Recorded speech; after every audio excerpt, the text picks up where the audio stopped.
Bueno, lo primero ratificar y coincidir que Nicolás con este llamado de verdad un llamado a la responsabilidad y a la solidaridad. Le hemos venido diciendo desde el primer momento, ¿no? Con la finalidad de que estamos ante una pandemia súper complicada, ¿no? Que nos desafía a tomar un conjunto de decisiones, y esto lo hemos venido reiterando a lo largo de estos 80 días, y sin duda alguna este caso que tú estás mencionando revela pues la necesidad de que los empresarios vinculados al sector salud y que las clínicas, ¿no?, efectivamente puedan contribuir decididamente, porque digamos el llamado ha sido para que tanto el sector público como el sector privado hagamos una alianza y efectivamente todos podamos contribuir a evitar que todo este tipo de situaciones se produzcan, ¿no? Coincido plenamente con ese llamado y con esa necesidad de enmendar estas conductas que están poniendo en peligro a nuestros ciudadanos y a nuestras ciudadanas, ¿no? Ministro, ¿pero es solamente necesario un llamado o es que ustedes tienen en este momento, claro, en este momento estamos en emergencia, es decir, ustedes tienen que tener alguna estrategia para evitar este tipo de abusos? Primero con el oxígeno, como bien lo explicaba Nicolás, y aquí tengo el dato exacto, 19.746 pruebas moleculares hechas gratis por el Estado para que las clínicas cobren. Sí, no, sin duda alguna, no solamente es un llamado, sino que como, digamos, hiciste una presentación introductoria, es importante, digamos, hacer esta comunicación directa para las clínicas. En segundo lugar, desde la Presidencia del Consejo de Ministros se viene sosteniendo un conjunto de acciones con la finalidad de poder ampliar y extender toda la oferta de oxígeno a nivel nacional, ¿no? El Premier ha dado a conocer justamente todas estas coordinaciones y reuniones que se vienen realizando con la finalidad de como ustedes bien han dicho, evitar que lo que se produjo en Iquitos se pueda reproducir en otras zonas del país, ¿no? Entonces se viene trabajando intensamente para que esta oferta de oxígeno llegue a todas las ciudades que así lo están solicitando.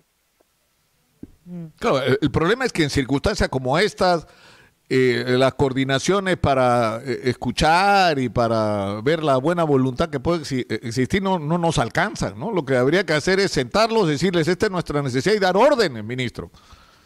Sí, porque bueno, estamos en guerra y el presidente es, como lo hemos señalado, es como el general en esta guerra, ¿no es cierto? Y lo que hay que hacer y la actitud que hay que tener es instruir y requerir lo que se requiera. No tenemos tiempo, ministro, porque mientras los señores de Praxer se deciden, se nos va a venir la catástrofe del oxígeno en Lima, que ya empezó, ya empezó. Desde el Poder Ejecutivo estamos, mira, Nicolás, trabajando intensamente y recojo tu llamado, ¿no?, y tu preocupación. Coincidimos plenamente con esta preocupación y con la finalidad de poder incidir directamente en la oferta de oxígeno, que es una necesidad indispensable en este contexto de pandemia, ¿no? Ministro, pero usted es el asesor principalísimo en temas de justicia del presidente de la República. ¿Qué se puede hacer desde el aparato de justicia? Porque en realidad está el tema del oxígeno, está el tema de las clínicas que se están aprovechando. ¿Qué se puede, qué herramientas legales tienen desde el Ejecutivo para evitar estos abusos? Bueno, evidentemente hay una labor primero hay que deslindar el tipo de conducta, ¿no? Habrá que ver en función de los casos concretos qué tipo de conducta están teniendo los hospitales o las clínicas en este caso concreto, con la finalidad que las instituciones competentes, como por ejemplo la Fiscalía de Prevención del Delito, pueda tomar cartas en el asunto, ¿no? Porque evidentemente hay un conjunto de conductas que están tipificadas y que tendrían que ser verificadas por parte del Ministerio Público. Eso a nivel de la investigación fiscal, que siempre es una herramienta útil. La segunda es la investigación administrativa, ¿no?, por parte de digamos, por ejemplo, a nivel de Indecopi, que Indecopi pueda, digamos, enfatizar mucho más y ir mucho más allá de los criterios que actualmente tiene, con la finalidad de verificar las presuntas irregularidades que se están tomando y, en el caso concreto, como bien han señalado, irregularidades, digamos, notorias, ¿no? Entonces, ¿y su salud, ministro? Su salud está desaparecido. Su salud también es una institución que su mandato central es la supervisión, ¿no?, del funcionamiento del flujo médico, y también es una institución que está llamada a sumarse a todas estas acciones, ¿no? Es decir, ahora, ministro, a todos aquellos que tengan una competencia, yo hago un llamado a todos aquellos que tengan una competencia para poder contribuir a que efectivamente esta situación se destrabe y efectivamente podamos contar con lo que se requiere. Sí, pero el problema, ministro, es que hay gente que no quiere contribuir, que lo que quiere es hacer negocio, y en algunos casos un negocio absolutamente inmoral. O sea, no hay oxígeno en los hospitales, pero vaya usted a la calle a ver a cuánto le venden. 35 soles un metro cúbico, que a los hospitales les cuesta 4, 5, máximo 6 soles. O sea, eso es inadmisible. Pero en fin, pasemos a otro tema, ministro, por favor, porque sabemos que tenemos solo 10 minutos para terminar esta entrevista. Sí. Sí, no quería dejar de pronunciarme sobre un tema tan importante como el que decías, Nicolás, pero sin duda continuamos con el tema que mencionabas, ¿no? Ministro, el tema de Richard Swing, que dejó de ser simplemente un incidente, ¿no es cierto?, menor, donde un personaje de farándula termina cobrando por servicios que no debía. Y resulta que esto ha sido sistemático, que ha sido a lo largo de varios años, que ha habido varios ministros de cultura mientras él ha prestado estos servicios, y que los prestó no por su calificación para el fin, sino porque recibió una recomendación que después de su conferencia de prensa dio la sensación que era del propio, o que podría venir del propio Palacio de Gobierno, por la participación de este señor en la campaña electoral. Bueno, ¿En qué momento nos van a contar la verdad completa? Es decir, ¿qué es lo que el país está esperando, no? Sí, bueno, lo que el país está esperando siempre también, Nicolás, es transparencia y colaboración con la verdad, ¿no? Como tú bien has señalado, ¿no? Y en este caso, digamos, ratificamos la absoluta disposición del gobierno de seguir colaborando con todas las investigaciones, con apertura y transparencia, ¿no?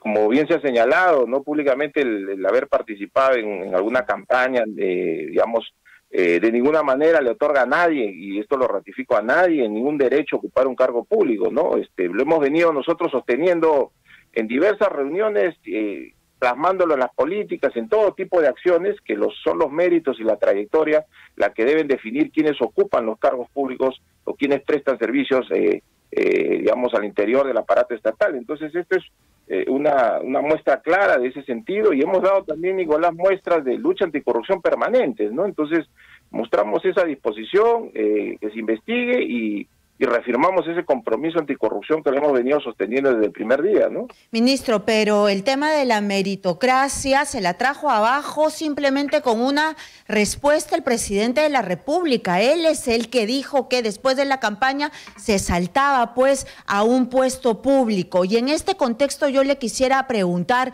si es que ustedes en su propio ministerio están haciendo, no sé, una fiscalización, están buscando si hay otros Richard Swing dentro del Ministerio de Justicia que usted de verdad quizá ni siquiera sabe, porque la ministra saliente dijo: yo no tenía ni la menor idea de lo que estaba pasando ni por qué se le estaba pagando a este señor. Ustedes están haciendo, no sé, están viendo a todos los colaboradores para ver si sirven lo que está haciendo o no. Sí, mira, nosotros, desde que asumí la cartera de justicia, lo que hemos venido haciendo, justamente pre-pandemia, obviamente, porque la pandemia apenas se declaró la emergencia, ha trastocado todo el funcionamiento ordinario, regular del ministerio, por obvias razones, ¿no? Pero lo que se había planificado y lo que se empezó a ejecutar, y que evidentemente estamos retomando ahora con la fase de reactivación, es que en todo el sector justicia se incida, digamos, a través de áreas especializadas de monitoreo anticorrupción, tanto en SUNAR, tanto en INPE, tanto en el propio sector como ministerio, que exista un sistema articulado de prevención y un sistema de aplicación de altos estándares de prevención en lucha anticorrupción. ¿Esto qué implica? No solamente que exista un sistema a nivel de protocolo que puede existir a nivel formal, sino que efectivamente se pueda monitorear las compras, los bienes, los servicios, para que efectivamente, podamos tener la certeza de que aquello que se está comprando, por qué se está comprando, aquel servicio que se está pero qué pena que no le compartieron todo eso al Ministerio de Cultura, porque se pasó el señor Swing así durante 2 años, 3 años. Bueno, eso es una práctica que se tiene a nivel de todo el Estado, ¿no? Yo, como te digo... Pero no funciona, entonces. Yo reitero la disposición de que esto se esclarezca, ¿no? Yo lo veo como una situación que obviamente tiene que ser esclarecida, pero eso en ningún, digamos, empaña toda la voluntad y toda la disposición que hemos tenido. Claro, pero esto es una extraordinaria oportunidad de mostrar la voluntad de hacer las cosas diferentes, ministro, en dos sentidos. La primera, si el presidente fue el que recomendó al señor Richard Swing, lo tienen que decir. Y pedir perdón por eso, porque eso está mal. Y asumir todas las consecuencias legales por lo que eso implica. Pero en segundo lugar, tiene que haber el compromiso de que realmente cambien las cosas. O sea, de que nadie, porque participó en una campaña, tiene derecho a algo en el gobierno que se instala. Sí, mira, el compromiso está claro, Nicolás. O sea, a lo largo de múltiples entrevistas que hemos sostenido, ¿no? Con ustedes y con los medios, hemos venido demostrándolo, ¿no? Mira, por ejemplo, para que la radio escucha, recuerde, ¿no? ¿Quién impulsó la reforma del CNM, el Consejo Nacional de Magistratura, que estaba súper complicado con temas de corrupción? El gobierno. ¿Quién impulsó el cierre del Congreso por no respetar un procedimiento transparente que evalúe los méritos? El gobierno.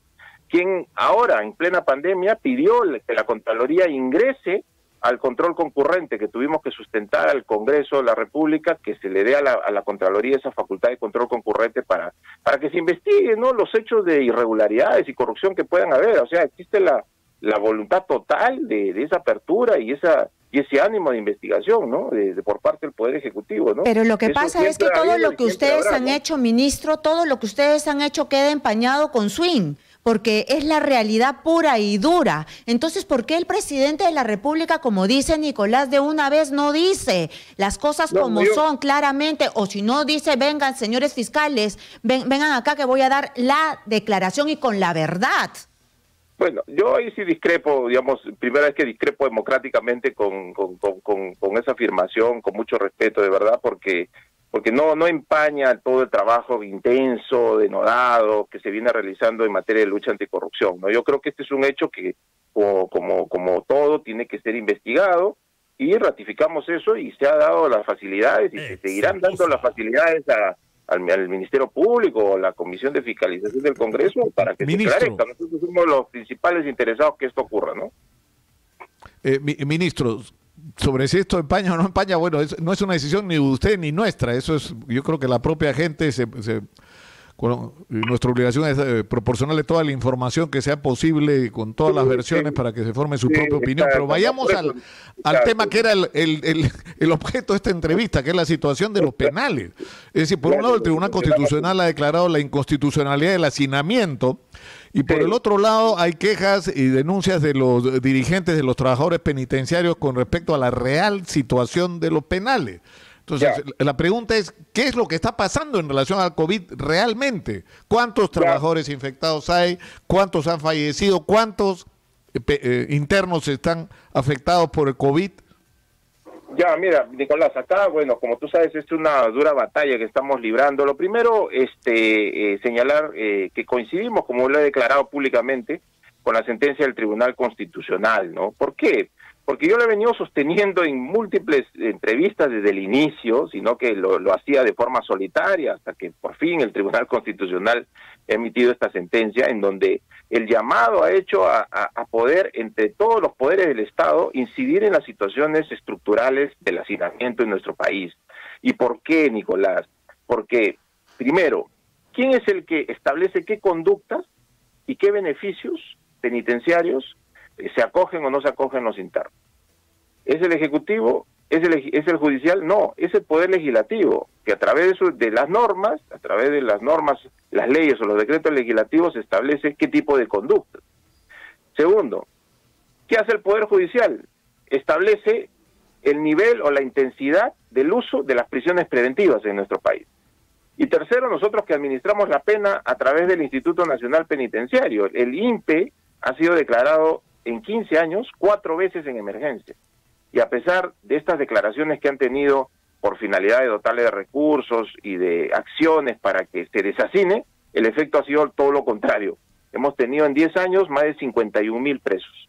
Entonces coincido en esa declaración que ha hecho el tribunal, con la finalidad de que todos los poderes del Estado, y acaba de la Comisión del Congreso formar una comisión multipartidaria para apoyar en ese trabajo conjunto, porque esto no, como lo he venido diciendo, no es solamente un trabajo del Poder Ejecutivo, es un trabajo conjunto de todo el Estado, y así evidentemente, digamos, lo hemos venido sosteniendo. En segundo lugar, ministro, ¿cuántas es verdad que ustedes tienen disponibles 13.000 pruebas, de las cuales solamente se han utilizado 6.407? Exitosa. No, hemos utilizado de las 13.000, 7.209, ¿y por qué? Porque permanentemente estas 13.000 pruebas se utilizan en aquellos internos que están acogiéndose a las gracias, y es bueno que se sepa, porque obviamente hay una preocupación de qué internos son los que se están, están egresando en los establecimientos penitenciarios. Usted nos dice, ministro, tienen 13.000 pruebas, de las cuales 7.201 se han utilizado, pero ¿por qué? O sea, todo el mundo anda desesperado por las pruebas y son de utilidad extraordinaria para saber, para tener un diagnóstico de la situación.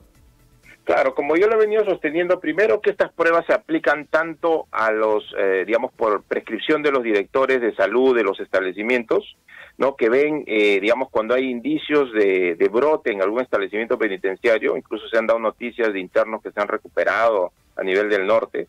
En segundo lugar, siempre se aplican a aquellos internos que están siendo objeto de las gracias presidenciales. Hay que recordar que estamos utilizando todos estos mecanismos. Al momento ya, Nicolás, tenemos casi 1.400 internos que han egresado de los establecimientos penitenciarios con la finalidad de cumplir con estas normas que hemos venido dando, no tanto en omisión de asistencia familiar, casi 1.000 internos, las gracias presidenciales, y también la labor de la defensa pública del Ministerio de Justicia, que ha venido contribuyendo con ello. Entonces, todas estas personas que están egresando también se les toma su prueba rápida con la finalidad de contribuir en ese sentido. Entonces, yo he solicitado pruebas adicionales al Ministerio de Salud con la finalidad de que se pueda reforzar la capacidad diagnóstica, pero como vuelvo a repetir, la prueba rápida es una de las herramientas. ¿Cuál es la herramienta que se está utilizando en los penales a nivel nacional y sobre todo en aquellos penales que hemos tenido éxito? Es la observación directa por parte del personal médico y con la finalidad de poder tener un tratamiento temprano de la enfermedad, ¿no? Esa es la clave del asunto, el no esperar que que la prueba rápida detecte, sino inmediatamente al menor síntoma poder empezar con el protocolo del Ministerio de Salud. Ministro, pero ¿cuál es la real situación de los internos y del personal del INPE? Porque acá también personas del sindicato de trabajadores penitenciarios nos dicen que en el establecimiento penitenciario de varones de Iquitos se hicieron 190 pruebas a los trabajadores, 140 resultaron positivos y aseguran que los estarían obligando a ir a trabajar a pesar que están contagiados con COVID. No, la disposición, discrepo también ahí, la disposición ha sido clara durante toda la pandemia y este es un tema que también lo hemos conversado con los sindicatos, ¿no? Y dicho ese paso hay que decir que no hay un sindicato unificado en el INPE, ¿no? Hay varios sindicatos, son como 4 o 5 sindicatos dependiendo del régimen laboral, ¿no? Probablemente uno de ellos es el que haya expresado ese punto de vista, ¿no?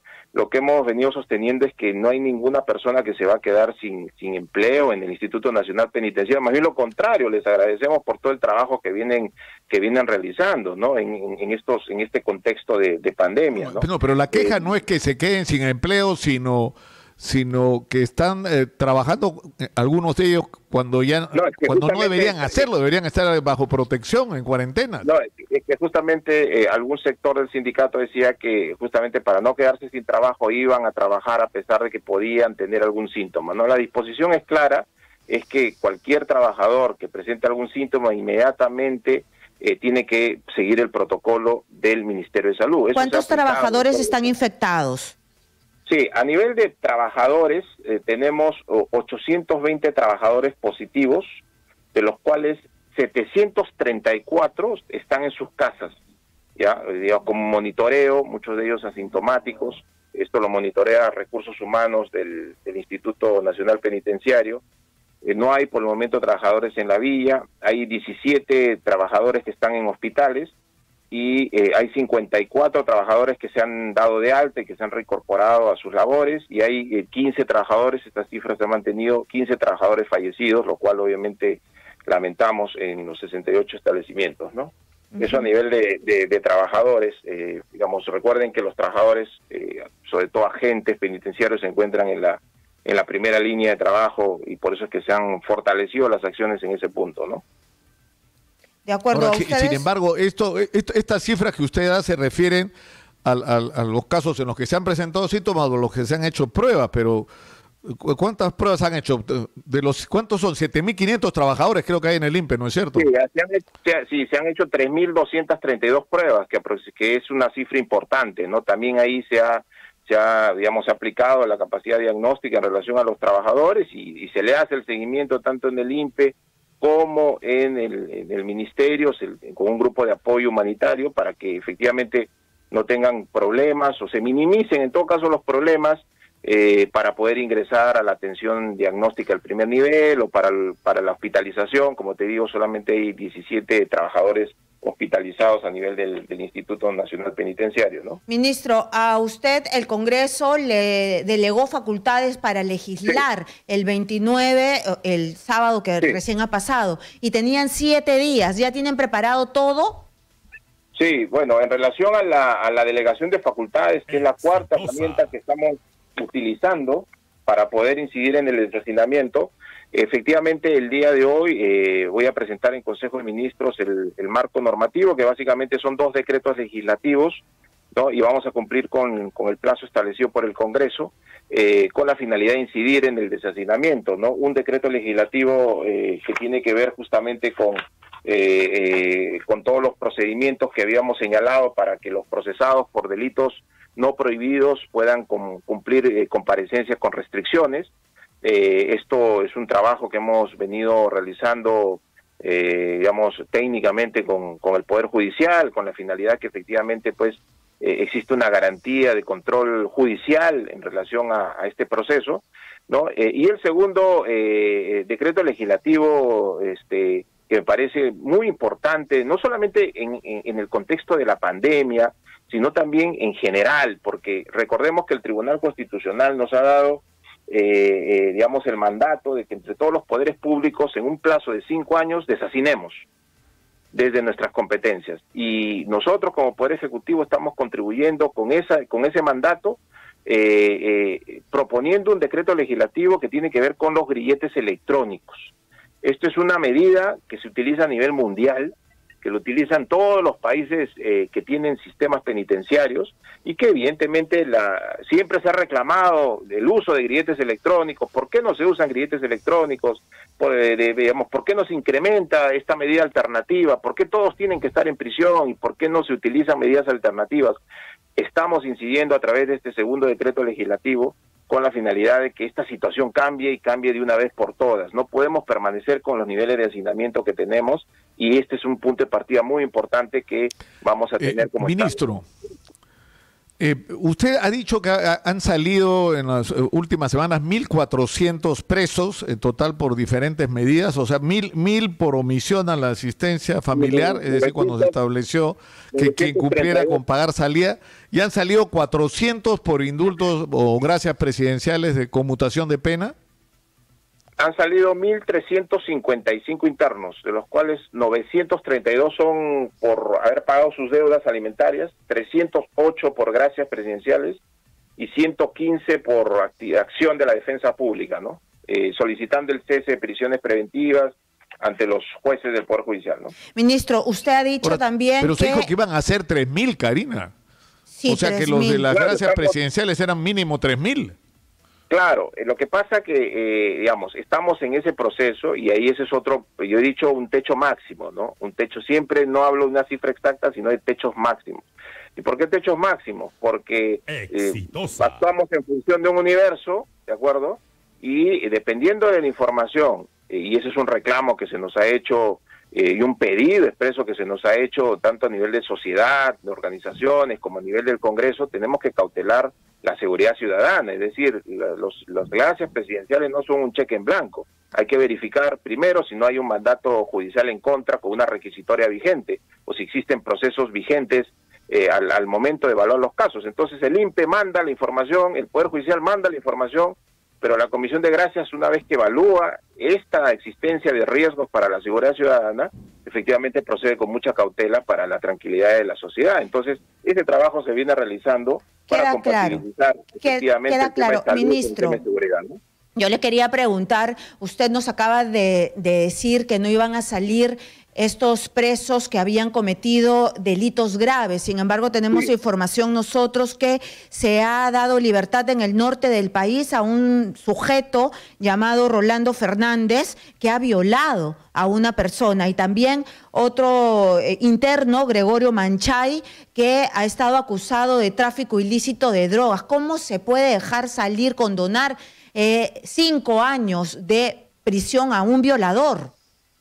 Bueno, habría que ver el caso concreto, pero lo que te puedo decir es que en todos los casos la Comisión de Gracias ha procedido conforme a criterios objetivos, ¿no? Es decir, que tengan una enfermedad terminal o que, digamos, estén dentro del grupo de enfermedades crónicas irreversibles, o que se encuentren en un grupo, en el caso de las mujeres, de madres gestantes con hijos. Esos son los grupos objetivos, ¿no? Puedo comprometerme a ver el caso concreto, no tengo todos los casos. Por favor, porque el violador Rolando Fernández de verdad que nos deja una malísima sensación, y además es una denuncia de los medios de comunicación del norte del país. Probablemente que se refiera a un caso de enfermo crónico irreversible, ¿no? Bueno, enfermo es de todas maneras, porque es un violador. Yo no quería dejar el dato suelto. Quiero saber que mediante este proyecto de ley que ustedes van a presentar, ¿cuántos presos van o pretenden sacar de las cárceles? Mira, un techo máximo con este proyecto, como te digo, hemos hecho ya el cruce de información entre el Poder Judicial y el Instituto Nacional Penitenciario. Estamos generando un proceso que se llama el proceso judicial especial, porque, ojo, siempre va a haber la garantía de intervención judicial. El INPE elabora y envía las listas a las Cortes Superiores. El juez de emergencia traslada al Ministerio Público, el Ministerio Público valida, se opone o se queda callado, y el juez emite una resolución colectiva. Estamos en el medio, es decir, ni tenemos una comisión administrativa que decida, digamos, discrecionalmente este tema, como ocurrió en el pasado, ni tampoco estamos en el sistema de caso a caso, dado, digamos, que funciona en la normalidad, en donde el Poder Judicial evalúa caso a caso concreto, y eso demoraría mucho. Un promedio. ¿Cuál es el promedio? El techo máximo de 7.000 van a salir con esta norma, un techo máximo. 7.000 presos. Bueno, entonces... Yo sigo sin entender, ministro, lo de las pruebas, sinceramente. No es un tema de ineficiencia que se tenga 13.000 pruebas y solo se hayan utilizado 7.201, por lo que usted nos ha dicho, ¿no es cierto? Sí, si no es una decisión. No, se vienen utilizando. Y tener las pruebas ahí y no usarlas. No, esta cifra se va moviendo, ¿no? Se va moviendo, la disposición es que se tomen en los establecimientos penitenciarios con la finalidad de identificar, digamos, algún brote en los establecimientos penitenciarios. No es que esto no se utilice, se utiliza. Se va moviendo y se va reportando, y lo podemos ir reportando periódicamente. O sea, pero digamos, es previsible, no solo por los penales donde se han producido casos, sino donde hay hacinamiento, que ahí se pueda producir y sea una amenaza muy grave el tema del COVID. Entonces... Claro, ahí no lo sé. Yo hubiera utilizado las 13.000 para saber en qué situación estoy, ¿no? Porque se supone que para eso sirven las pruebas, ¿no? Se utilizan y se va a intensificar. Eso es parte también del lineamiento que se ha dado a los directores regionales y a los directores de establecimientos. En segundo lugar, decirte qué más vamos a hacer en estos temas, ¿no? Porque muchas cosas... No, pero hay una demora... Hay una demora en las pruebas porque, como dice Nicolás, yo quiero tener el panorama completo. Me imagino que ustedes también, y ahí tienen las pruebas. Sí, claro. La disposición es que se tomen y se van a seguir tomando. Y cuando me vuelvan a entrevistar van a ver cómo se va a aumentar la capacidad diagnóstica del INPE, ¿no? ¿Hace cuánto tiempo que tienen las pruebas ustedes? Porque ya estamos en el día 80. Bueno, el dato exacto de cuándo del Ministerio de Salud no lo tengo en la mente, ¿no? Ajá. Pero sí, la disposición es que se tomen las pruebas y que en función de eso se tomen las medidas de aislamiento. Claro, porque si es así, ministro, no podemos saber cuántos presos están infectados por el coronavirus en este momento. Claro, pero ¿Cuál es el registro que tienen ustedes en este momento? Ahorita lo que te digo es lo siguiente, ¿no? Las pruebas son una de las herramientas, ¿no? Lo que hacen los médicos en todos los penales complicados, que son los del centro y los del norte, es la observación diagnóstica, ¿no? Entonces, en función de eso, es que proceden con los protocolos del MINSA, ¿no? Justamente con la finalidad de poder determinar el tratamiento temprano. Eso es lo que se está haciendo, ¿no? Con la finalidad de poder... Claro, pero usted me puede decir, por ejemplo, que hay 820 trabajadores que fueron encontrados positivos, ¿no? De los cuales 15 fallecieron, 54 han sido dados de alta, 17 están hospitalizados, etcétera, ¿no es cierto? Y los otros están en cuarentena en sus casas. Pero en relación a los presos, ¿cuántos presos tienen ustedes registrados como infectados? Mira, en relación a los internos, ya se han tomado 3.977 pruebas, casi 4.000 pruebas. De ahí hay negativos 2.155 y positivos 1.822, de los cuales 1.543, es decir, casi 1.600 se encuentran ahorita en establecimientos penitenciarios. ¿Y por qué? Porque estos que están en establecimientos penitenciarios no tienen una sintomatología grave ni mediana, ¿no? Sino en muchos casos son asintomáticos, en otros casos no requieren tratamiento todavía, o en otros casos son parte del grupo del penal de Sarita Colonia que todavía no se ha dado de baja, es decir, ese penal ya está fuera de peligro y no obstante ello todavía siguen cargando a esta cifra, ¿no? Ya se ha dado la indicación, pero por la limitación que existe ahorita en el INPE todavía no han podido, sacarlo del registro, ¿no? Ministro, Ministro, se nos está acabando el tiempo y no quiero que se vaya sin que me dé su opinión sobre esto, porque... Sí, a ver, dígame. Pasamos del tema swing, ahora una investigación de la revista Sucesos, Actualidad Investigación, dice los lujos de la PCM en tiempos de pandemia y muestran una serie de contrataciones y documentos, porque papelito manda, ¿no? Bailoterapia, baile, gimnasia laboral, clases de motivación, costosos trajes de verano-invierno. La PCM ha contratado servicios que en tiempos de crisis nacional por COVID-19 resultan insultantes para el país. Entonces, también clases motivacionales, bailecitos, las casacas, los politos. ¿Esto no es un derroche de dinero cuando se necesita tantísimo en otros lados como en los hospitales? Bueno, no me estás hablando de un hecho que no conozco, ¿no? Entonces no podría yo pronunciarme, digamos, con respeto para la ciudadanía, ¿no? De un hecho que no desconozco, ¿no? Me estás haciendo mención a ese punto, pero yo ratifico, nosotros como gobierno estamos permanentemente abocados a la emergencia, ¿no? Y siempre hemos sostenido lo mismo, ¿no? Todos tenemos que trabajar en esto y si existiese alguna irregularidad que se investigue, ¿no? O sea, la política es que es simple, todos trabajemos juntos. Y si hay alguna irregularidad de alguien que se quiera aprovechar, que se investigue y que se sancione. Pero por lo menos los bailes, la gimnasia laboral y todas estas cositas no deberían darse, ¿no? De ninguna manera. Bueno, nosotros estamos abocados a la emergencia. Si existiese, como te digo, el parámetro es, si existiese alguna irregularidad conforme al marco legal, que se investigue y que se sancione, ¿no?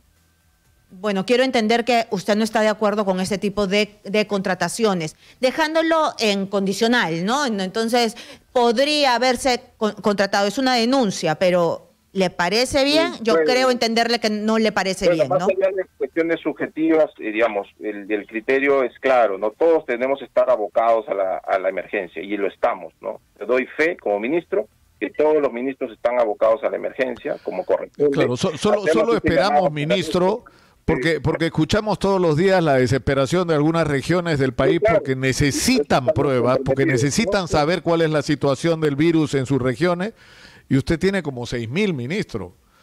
Úsenlas, ¿no? No, se está usando conforme a los criterios médicos, tampoco, y la recomendación del MINSA no es que se utilice discrecionalmente, sino se utilice conforme a lo que mandan los directores de salud de los establecimientos penitenciarios. Y vas a ver que en la siguiente entrevista se va a incrementar el número de pruebas, Nicolás.